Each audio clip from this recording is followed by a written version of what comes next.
Hey everybody, it's Marvina, and I wanted to welcome you to my summer psychic class today. So today we're going to be going over the Tarot. The Tarot is a book of cards. There's 78 cards in most Tarot decks, in a traditional one anyhow.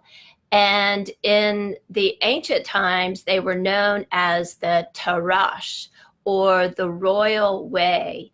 So the cards are something that have been around for thousands of years.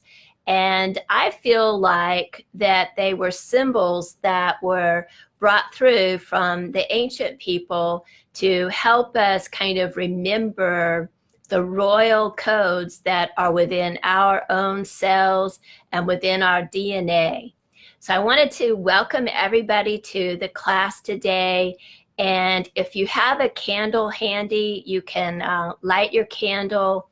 Anytime that you light a candle, it just sends a signal out to the universe that you are aligning yourself with the light, and just create the intention that information come through for our best and for our highest good regarding the tarot and the symbols on the cards and how to best use those symbols.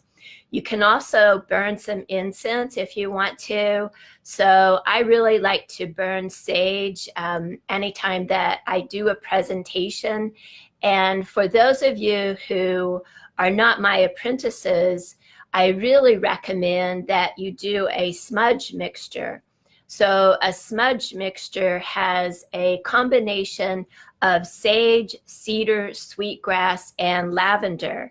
And I always like to have it in a fireproof container, so something like this that has a lid on it. And you really want to be careful anytime that you use your incense or your smudge mixture, because the bottom of this can get really hot. So you can see the marks on there. So you want to be very cautious about what you set that down on, and make sure that it's a fireproof surface, because trust me, from my own experience, I've burnt a lot of tabletops and melted a few carpets. So always be very cautious anytime that you use incense or candles, that you're taking proper precautions so that you don't set something on fire or scorch something or burn yourself. One of the things that the reasons that I use the sage mixture, and particularly the way that I have it mixed, is that the sage helps to bring clarity into any situation. The cedar component has a protective element, and the lavender and the sweetgrass, they help to raise the vibrations of the room and raise your own vibrations. And it helps to create a really high energy around you, so that it magnetizes you to good spirits and to a higher level of consciousness and awareness. So the way that I use my sage mixture is I try to just create components that are balanced. So equal amounts of sage, cedar, sweetgrass, and lavender. And I have my trusty lighter. I always try to have like 2 or 3 lighters, just in case one of them fails. You never know. And what you do is you just fire up your mixture, and then you smother out the flame. So now you have smoke. I don't know if you can see it. I'm going to raise it up just a little bit more. So now you have your smoke, and you just kind of waft this around you, and you take your cards and you hold your cards over your smudge mixture. And this is a way of banishing all of the negative energies that might have developed around them. And then you put your lid back on. So I'm going to hold this up again, so that you smother out the smoke. So that's a little bit much smudge in here for me right now. I hope it doesn't get my allergies all riled up. But that is a great way of clearing any negative energies or even negative entities from your personal space, and from if they had been, for some reason, if they might have attached themselves to your tarot cards. So when you're looking for a deck of tarot cards, I just feel like you want to follow your heart and find a set of cards that just tickle your fancy. You like the images on there. You feel drawn to maybe the different symbols or the characters on the cards or the colors, or it just feels good to you. In most of the books that you read about the tarot, almost always they're going to suggest that you go get the Rider-Waite deck of cards.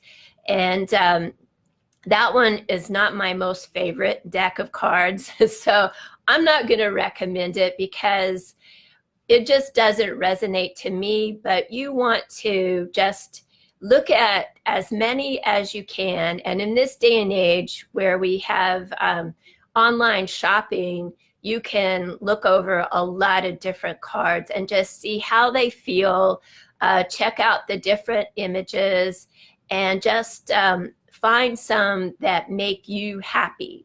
The cards that I've been using for over 20 years are known as the Aleister Crowley deck of Thoth or Toe, however you want to pronounce it. So this is the giant jumbo version of this deck of cards. And I use that whenever I teach classes, or whenever I do like my tarot sweet tea parties. I use this deck of cards. And then for personal readings, I use the exact same set of cards, but in a smaller version. So here's the giant ones, and here's the regular ones. The large ones are really hard to shuffle, so you can't really do like a shuffle like normal. All you can do is just sort of move them around in your hands and shuffle your cards. I always shuffle my cards with the picture side down so that I can't see any of the images that I'm shuffling. And I always shuffle very randomly so that you never want to create a bias in your reading and try to, pull up a certain card for any reason. Your smaller cards are much easier to handle, and I recommend them for like your everyday use. So here's the deck of cards, and then you have the symbols on them on the other side. And so this is the one that I like to use on a regular basis. So if someone were to come out here for a tarot reading, I would use the smaller cards. But I think it's great to have several decks of cards and have them for different purposes. So when you are developing your reading skills for the tarot, it's great to read for as many different people and different situations as you can, because it helps you to learn more about how the cards can share their wisdom. And it also, I feel like it really helps your own intuition, that you can trust your intuitive connections that you get. And it just helps you to deepen that and to get more confidence about using your intuition, rather you're using a divination tool like the tarot, or that you're just using your own inner guidance system. So the more that you can use your cards and read for other people, it helps you to get confidence. But when I do a reading for somebody else, I use what I call my community deck of cards.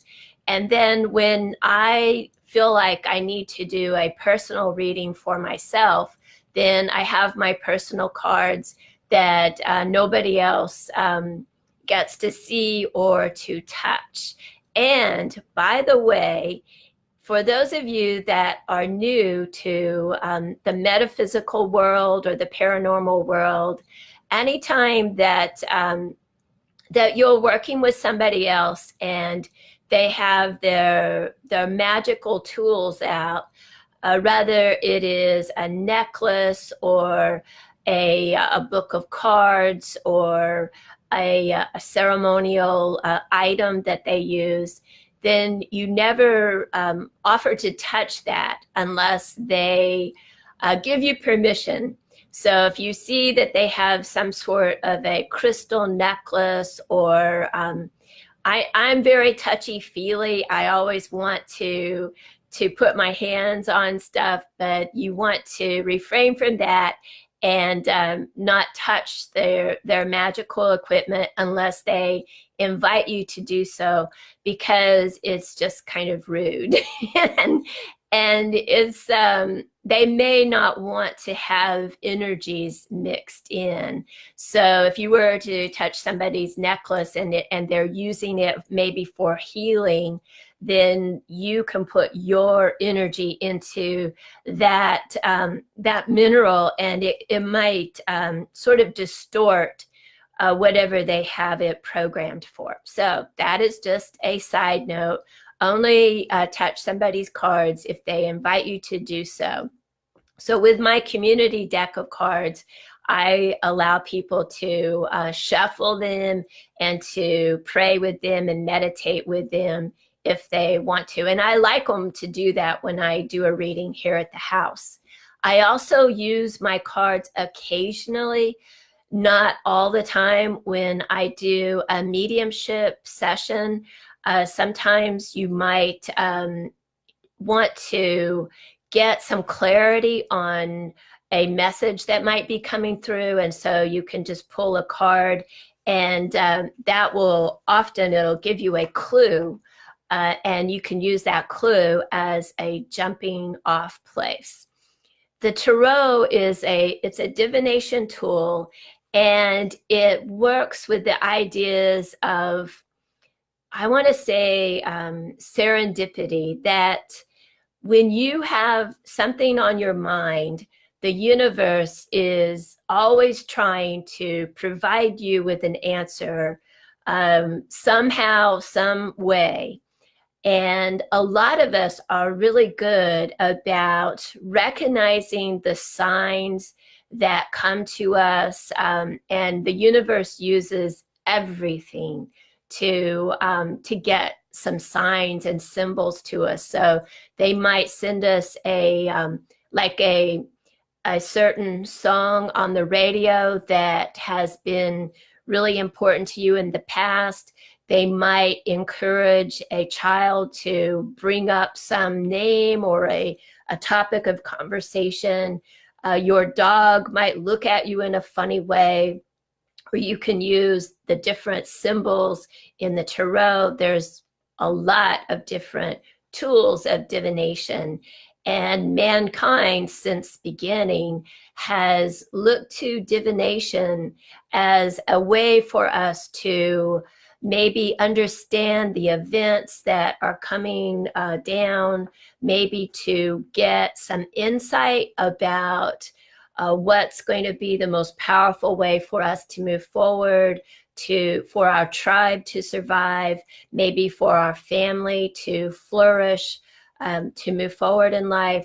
So we've always used different ways of divination, and these cards have come together over time, and they have in the 78 cards, there are 22 of them that are what is known as the major arcana cards. So the major arcana they are cards that represent like huge universal principles or laws of life that each and every one of us, that we move through life, we're going to experience these major turning points at different times in our soul journey. So when you're doing a reading for somebody and say you have them shuffle the cards, you pray over the cards, and a really good prayer that we'll do right now, because it's a good example, is to call upon the angel Heru. So if you want to, just close your eyes and just follow with me. Divine Creator, Divine Creator, Divine Creator. Divine Archangels, Divine Archangels, Divine Archangels. The personal team of guides, teachers, and angels for myself and for everyone who is on this recording today. We call upon the great angel Heru, who has set charge over this work of art, and we pray your blessings at this time. We're requesting that you inspire us with information, with ideas, with messages, and help us to interpret the symbols on these cards for our highest soul good and the highest soul good of all parties concerned.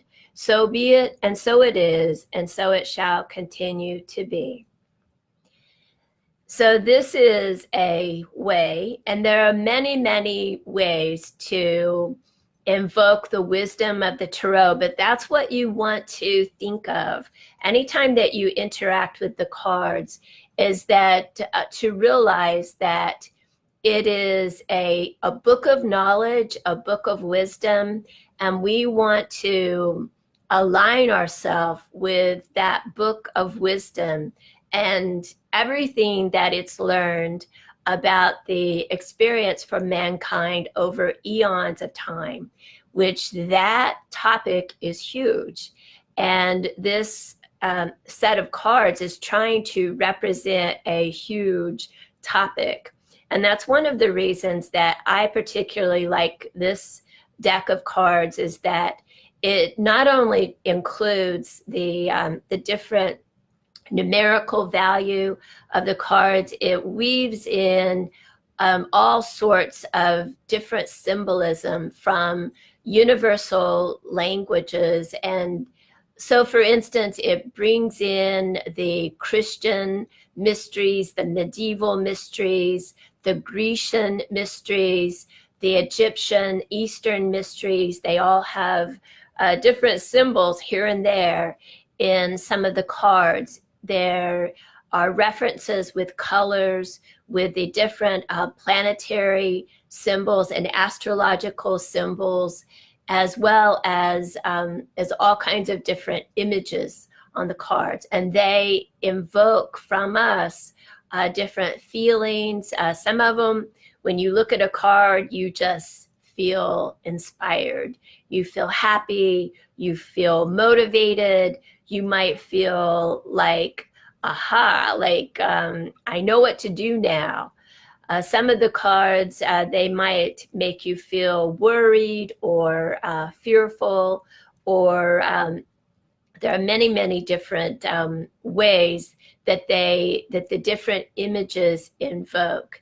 So in the major arcana, they're talking about the major life experiences that we'll go through. And depending on how the card is laying, sort of determines if you are kind of up to that challenge, or if maybe you need to do some forgiveness work, some healing work, or if there are some major challenges that you need to engage with before you can really access some of the higher opportunities that card is presenting. So an ill-dignified card is an upside down card, and that is not just, it's not always like a deal breaker, but to me, when I see a card that's upside down, and not everybody will read an upside down card and will interpret it as ill-dignified, but I do. I just feel like that the universe is trying to tell us something with every card and how those cards are positioned. And so I just feel like that I have to interpret it in an ill-dignified manner, but I know that it just means that there is somewhat of a challenge or some sort of energy that is bottlenecking the person's progress or their ability to overcome whatever it is that's going on. And so if they know that, then when you give them that information, they know that they have to do something about it, that they can't just twiddle their thumbs and think that this whole scenario is going to turn out good. So I always interpret the ill-dignified cards. The other cards in the deck are representing what they call the minor arcana. And so we have the royalty suite of cards. So you have your princesses, your prince, you have the queen, and in this deck of cards, we have the knight. And so when you pull those cards, it's often going to talk about other people in your life that are major influences with you. And then you have your ace through the tens, and those are a part of the minor arcana, and they just offer different ideas about, depending on what suite of cards that you're looking at. And you always look at your numerical value and anything on the card that the colors that stand out, the different scenarios that you might see on the card. I feel like that symbolism is the language of the universe. And when we can really understand symbols and not just like one meaning for a symbol, but have several ways that we can go with that symbol, it helps us to interpret life events and the different things that we have going on, maybe dreams that come to you, or visions, or things that are going on in your life. It helps us to interpret them and to be able to take some appropriate action to engage with that situation or with that channel or whatever it is that is going on. So I am going to be able to take a few questions here in a little bit. So, write down your questions and I will see if I can find them on here. My screen is sort of small, so it's a little bit challenging to see the questions, but I will, if you have them, be sure and just type them into the little box below and we'll see what we can find out. So I feel like the universe has woven into our DNA different codes, and there are times in our life that these codes are activated for all different reasons. Some of them are for our physical development, our emotional level, our spiritual level, our mental level. And there are some of them that we have different triggers. When we come across a trigger that will help to kind of activate or wake up a code that is stored in your DNA. And it's kind of like you get that trigger and you just have a like, bam, an aha moment.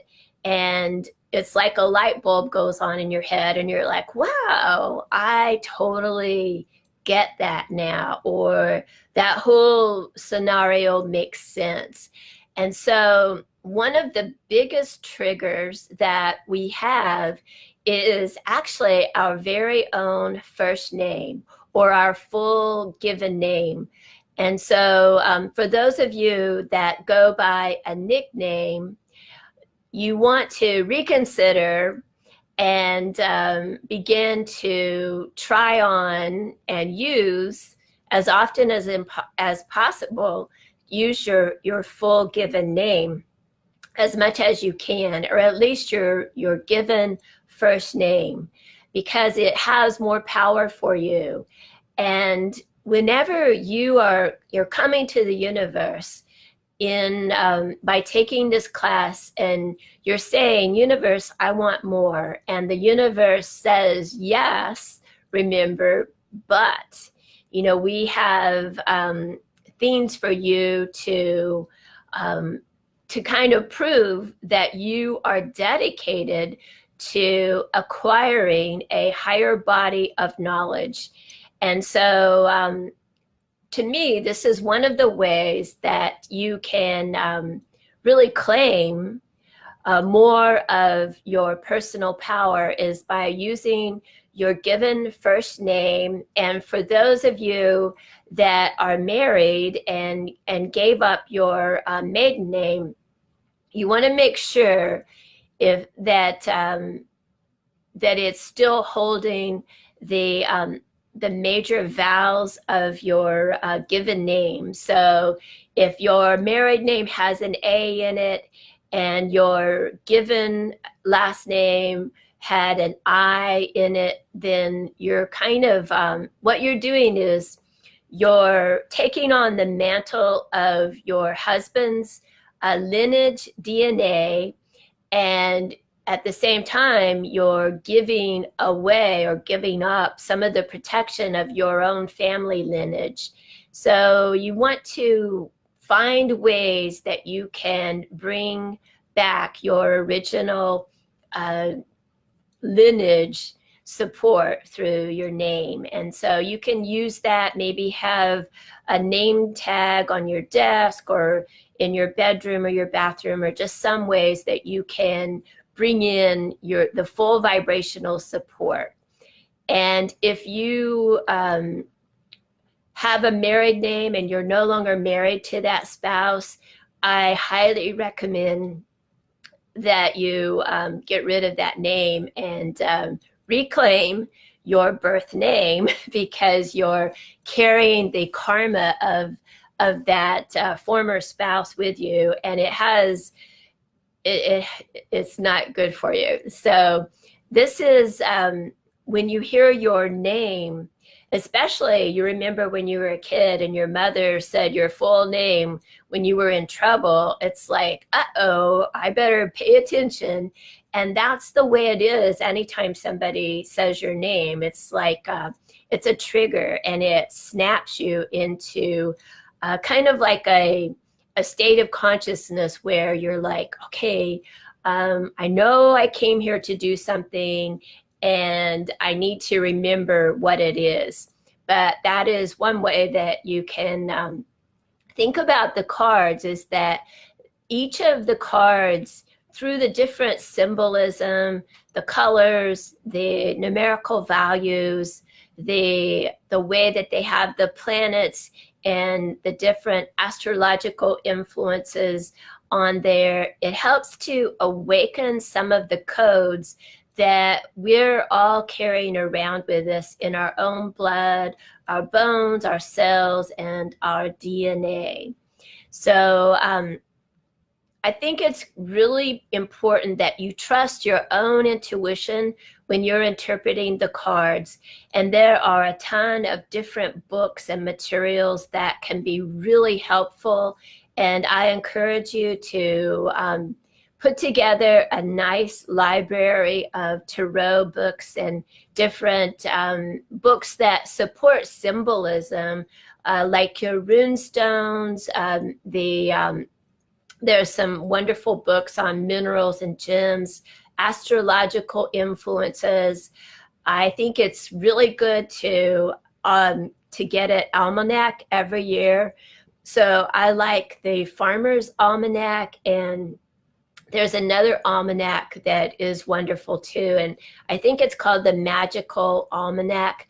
That you want to get one of those every year, because it just it kind of clues us in on what's going on with the sun, the moon, the stars, the different retrogrades. Like right now, we have like 7 different retrogrades.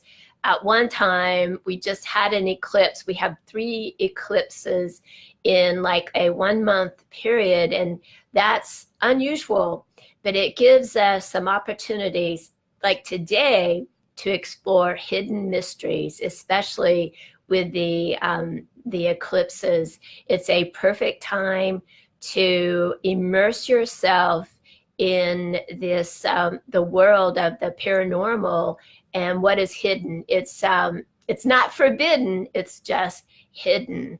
So don't let anybody tell you that it's evil or that it's wrong, because they're just coming from basically, and I say this with love, but a place of ignorance.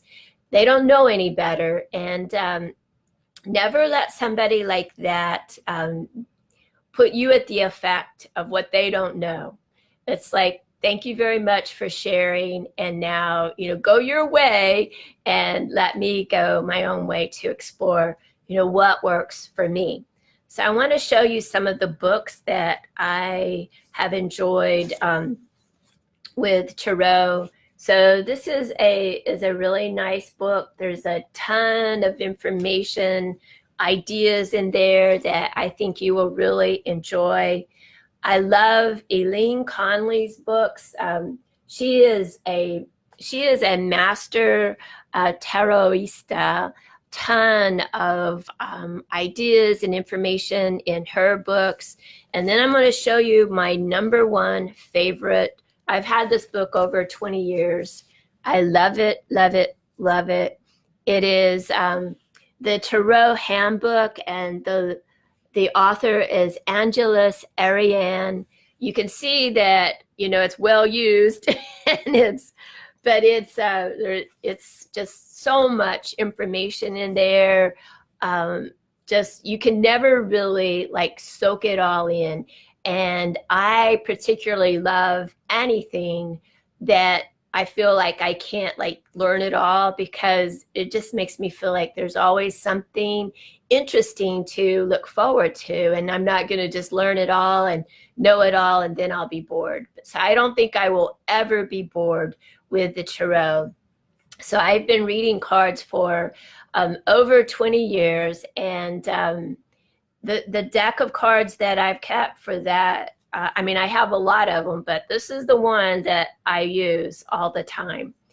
There are many different ways to kind of immerse yourself with a deck of cards, and I actually have a ton of YouTube videos on the tarot, and they're not going to be live for a long time. Eventually, I'm going to put them into a program. So if you want to go on to YouTube, I have a lot of tarot. I have a tarot card video on every card, with a right side up video, and then a card with the upside down cards and the meaning. So it's very basic. But what I suggest that you do when you get your tarot cards, you want to do a symbol or a ceremony to bless them and to consecrate them so that they are aligned with you. So there are many, many different ways to do a blessing and an awakening or a consecration ceremony. You could do something that is very simple or something that is very elaborate.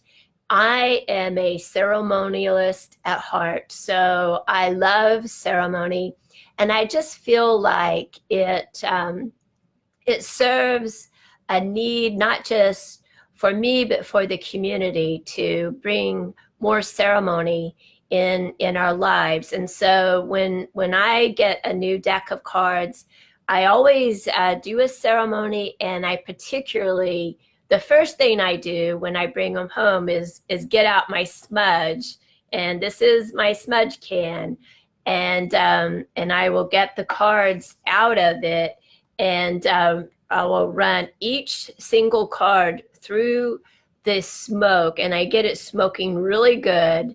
And I'm not going to do it now, or I won't be able to talk. And then I have my candle, and I run the card over the candle. I don't run it through the flame. I just hover it over like a couple. I don't want to scorch my card, but I want to use that fire of the candle as a blessing for the card, but also as a way to burn away any negativity that might have attached itself to my cards. So there's a lot of ways that negativity could have kind of attached itself to the deck of cards. It could have been like in the factory where they were produced. Maybe somebody that was in the boxing or the different, there's so many different avenues of production.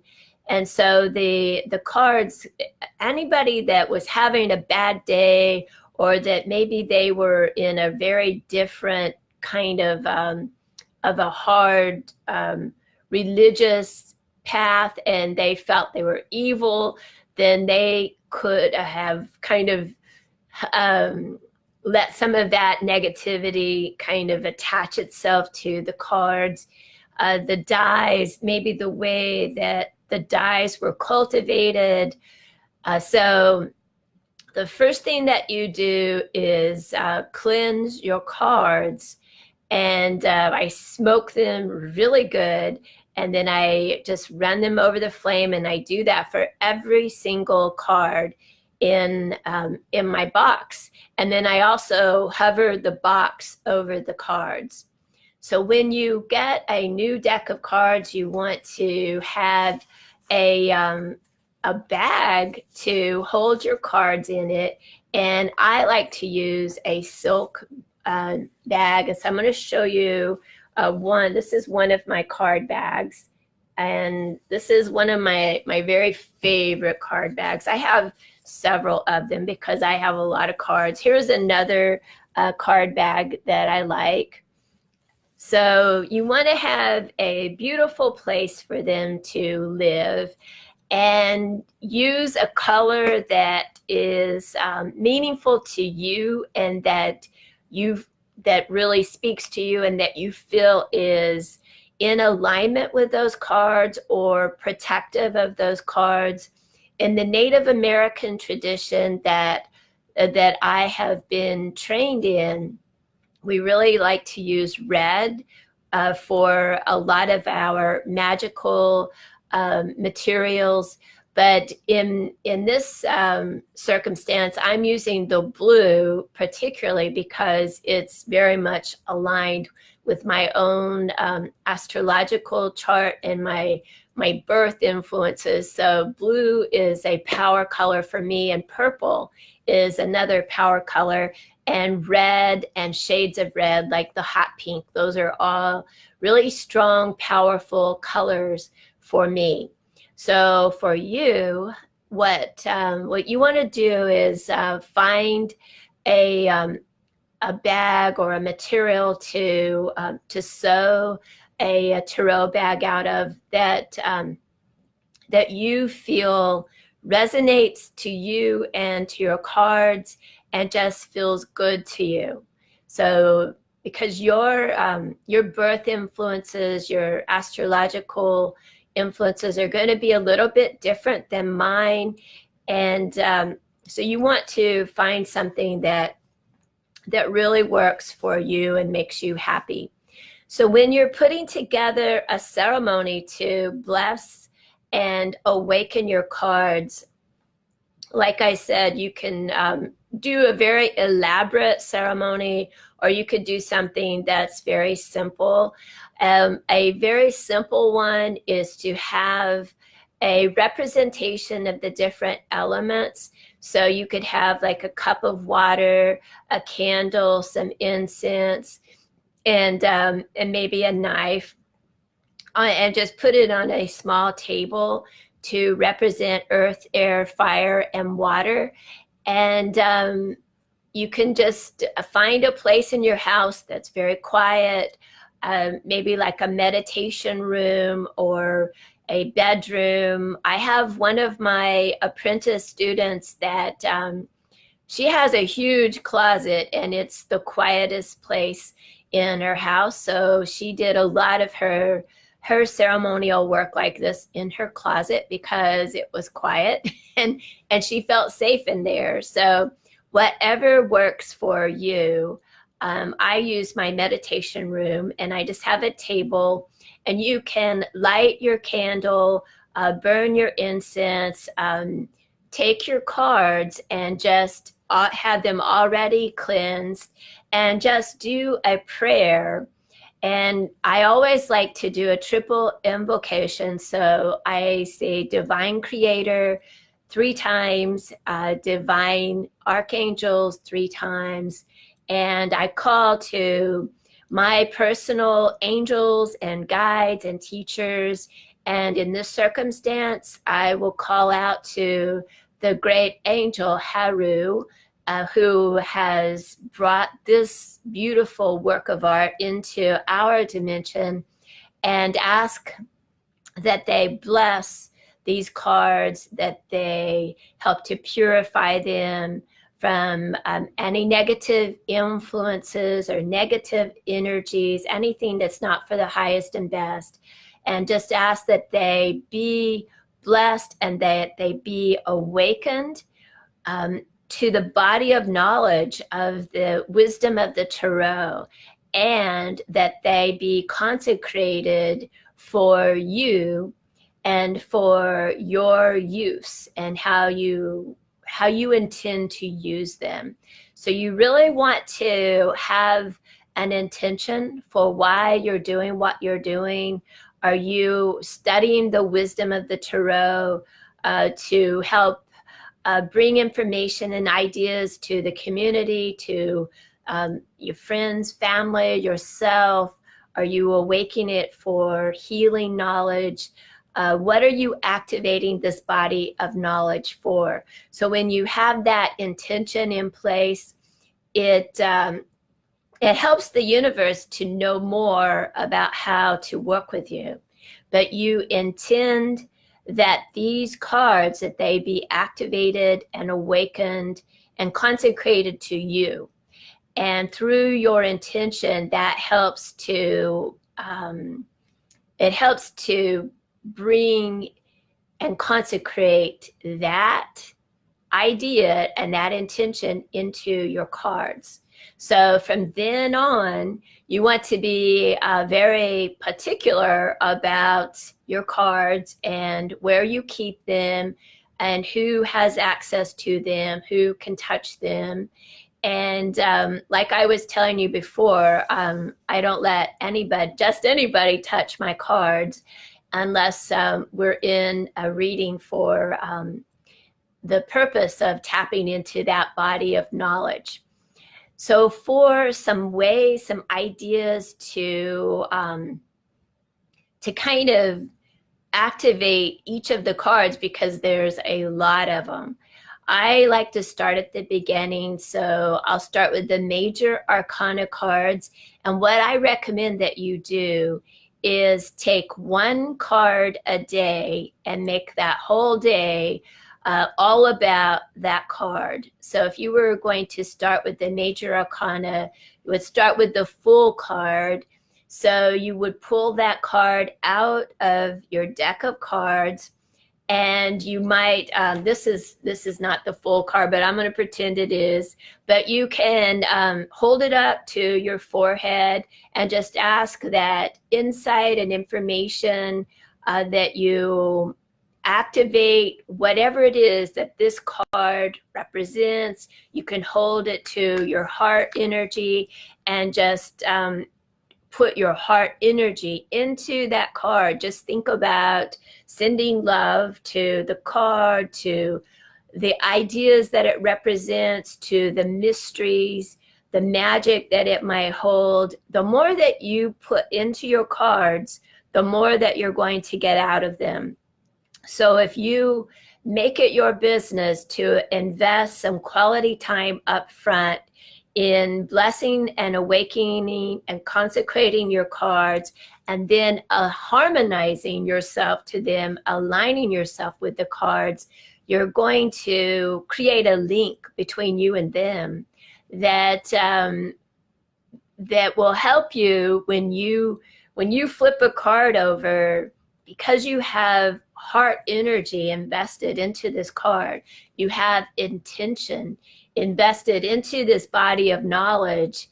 It's like the energy will activate more, and it'll bring more ideas to you about all of the different possibilities that that card might contain, and how they could be finessed into whatever situation or scenario that you're working with. So I recommend that you carry your cards with you as much as you can. So for us ladies, we can put them in our purse, but you want to make sure that they're not getting like jacked around with your keys and all of the different stuff that goes on in there. And I sleep with them under my pillow. So while you're working with your full card, and you're going to you can either set it beside your bedside table before you go to sleep at night, or you can put it in the pillowcase or under your pillow.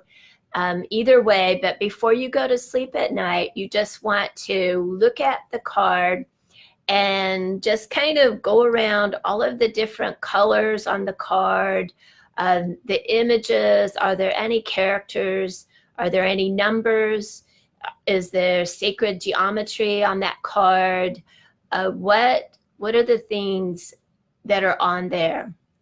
And you want to create the intention to take a deep dive into the mysteries of the full card, and create that intention before you go to sleep at night, and ask that the great angel Haru be with you while you're dreaming of your cards, and protect you while you are investigating the symbolism contained in that card and the mysteries that are contained in that card, and ask that you have a private little lesson with the great angel Haru to help kind of take your level of understanding about the full card and exponentially push it out of the park. So this is a really awesome way to get a really good foundation in the tarot, is spend 24 hours with every card. And during the day, it won't take a long time, but maybe you can research a couple of videos about that card that you're carrying with you today, and look in your book and see what sort of messages, what are the universal principles that are aligned with this card, and what are the cards that are supporting cards that go with it, that kind of that can help to take the story to a whole different level, or give you some insight. Because sometimes, like, you can use one card, and all of the cards in the tarot deck that are similar, like so you can use all of your twos, or the different cards in the major arcana that have the numerical value of 2. You can tie them all together, and you can use the minor arcana cards to give you kind of a boost of understanding or insight about the major arcana. So it's like they can help to shore one another up and deepen your understanding of the cards. But I do want to warn you, about this meditation that I think it's really important that you have clear intentions before you go to sleep at night, and about why you're doing what you're doing. I want to learn more. I want to take my understanding about this card to a higher level and ask your angels and the angel Haru for protection around your journey.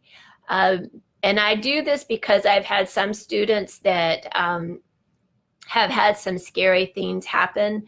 So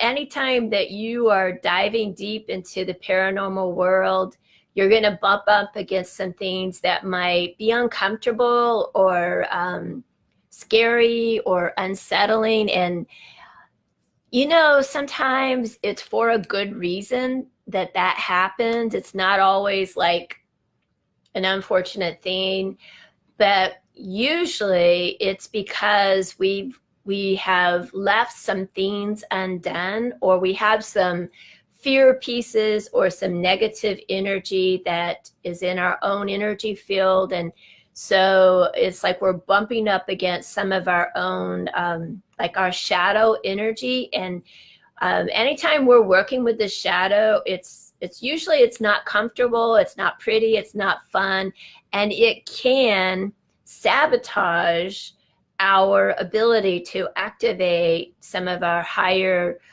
bodies of knowledge and activate our understanding of the Tarot. So that is why I always talk about the ideas of having a strong foundation of right life, right actions, right thoughts.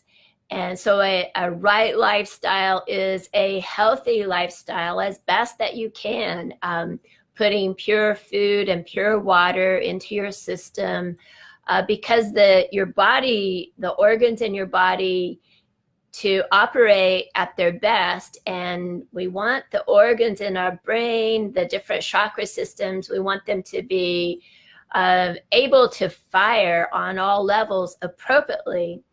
And if we are, if we're very toxic and we're not eating good, and we're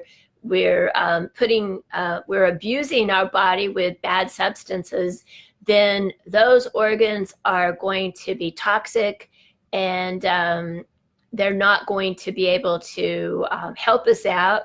And by trying to use them, we run the risk of depleting them, and sometimes that causes distortions and maybe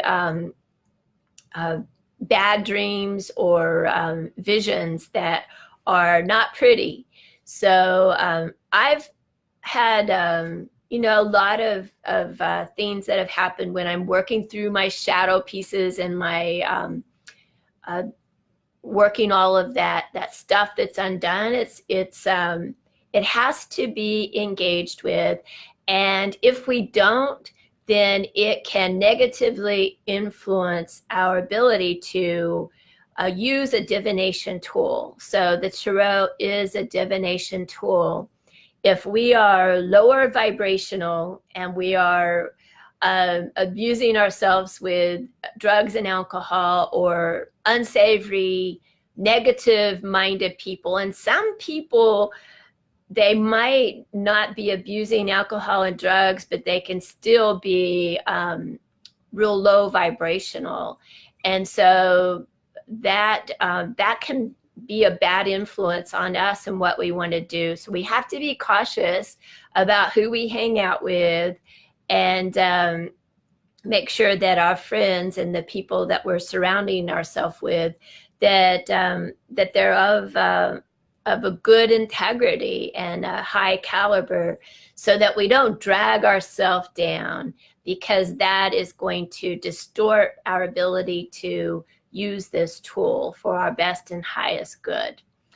All right, so I'm going to see if I can see some of these questions on here. So, all right, let me know if you have any questions.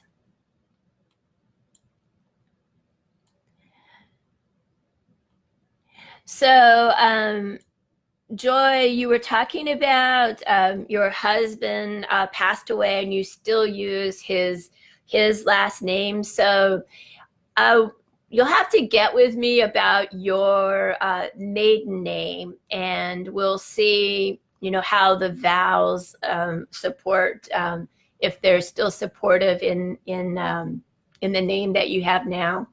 So I don't know. Without looking into your maiden name, we'll just have to see.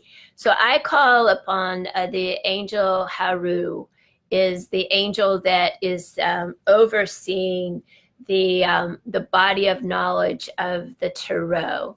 So that is the angel. You can use your own archangel to help you to kind of tap into this body of knowledge in a way that it can be useful for your soul journey here.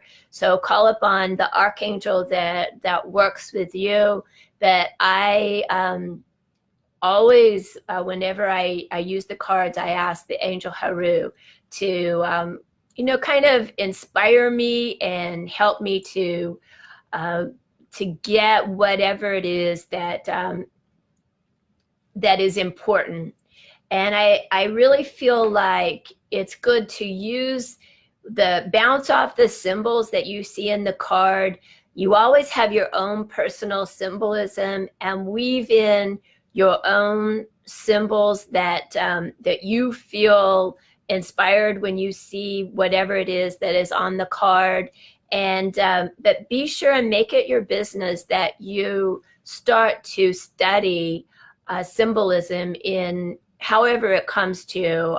The rune stones are awesome to study and to kind of take in all of the different understandings that are represented in those symbols. Anything that has symbolism in it is going to help deepen your knowledge. But the more that you work with the cards and just integrate them in your lifestyle. Like, for instance, you're watching the news and say there's something terrible on there about a little child that's missing. You can shuffle your cards and just cut the deck of cards and whatever comes up, and then interpret that card. Be aware of the number on there, and what does this card invoke in you when you look at it? Do you feel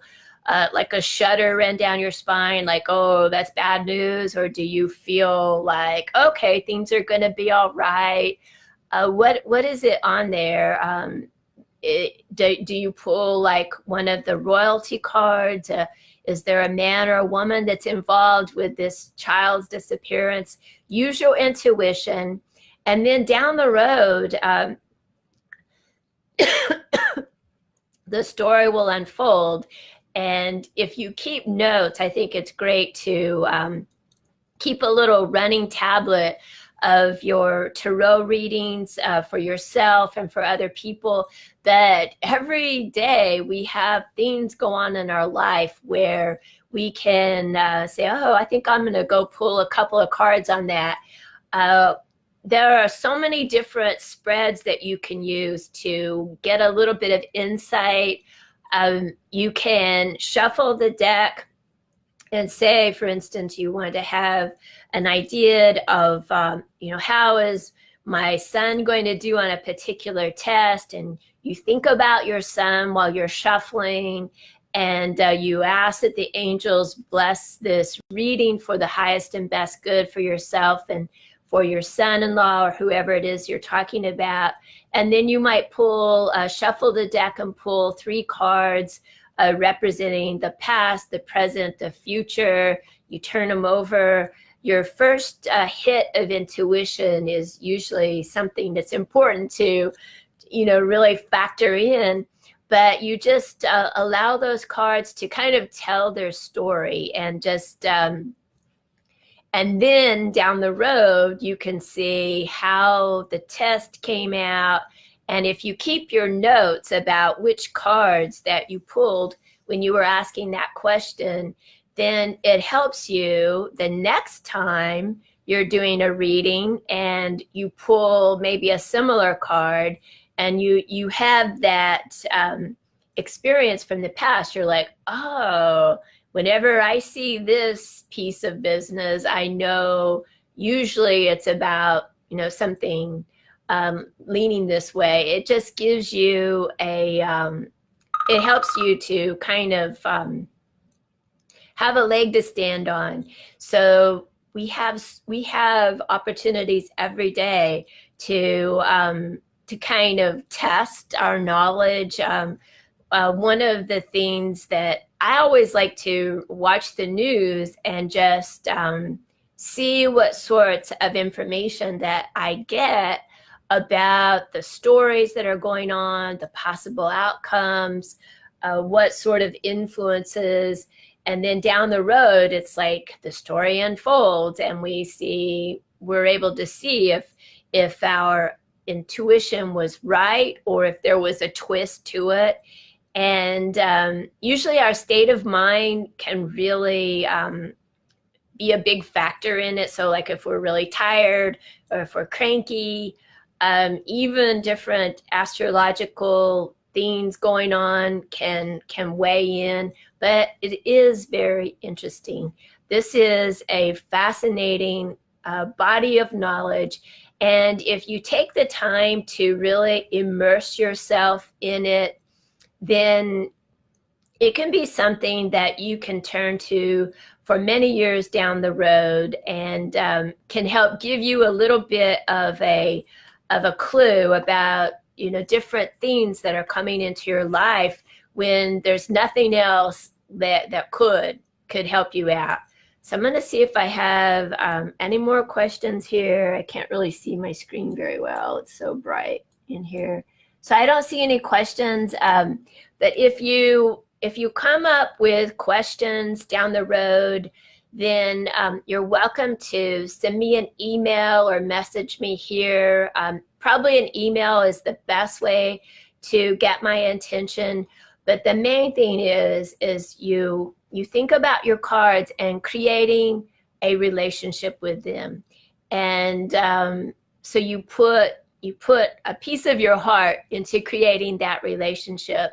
And if you create a good relationship and you take care of your cards and you show them respect by you keep them, separate from the ordinary things of the world and their silk bag. Silk is one of the highest vibrational fabrics, and so it's very protective. And I also like to keep a little crystal inside that silk bag.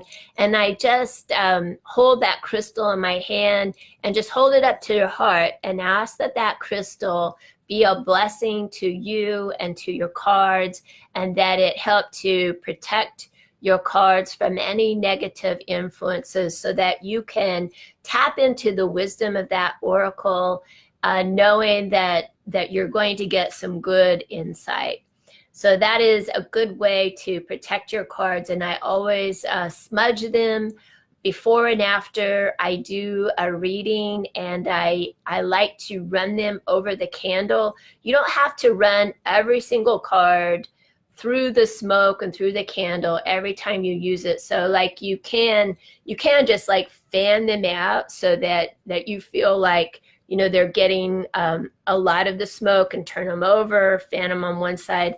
If you feel like the subject or the person that you might have been reading for was just really icky, and you feel like your cards feel heavy or they feel negative in any way, then smudge them really good, just like one at a time. And a good meditation is to do what I call is set the deck of cards. So you go through your cards and you put them in order. So you go through all your major arcana cards, 0, up into throughout the major arcana, go through your wands, the cups, the swords, the discs, and you set them from the ace to the tens with the royal cards in there. And it's kind of, it is a meditation unto itself, and it helps you to um, deepen your connection to the cards, and it's a good way of a lot of times ladies, like when their house is clean, or guys, when you feel like your garage is all clean and everything's in place, you feel like comfortable and like, okay, I feel organized and life is good, and I can go out and enjoy the day. It's kind of that way when you set the deck of cards. It helps you to kind of get your affairs in order. So it's a great meditation. It's very simple. While you're doing that, you can have your candle going and having some nice incense or some music that's inspirational, and it's just a great meditation all by itself.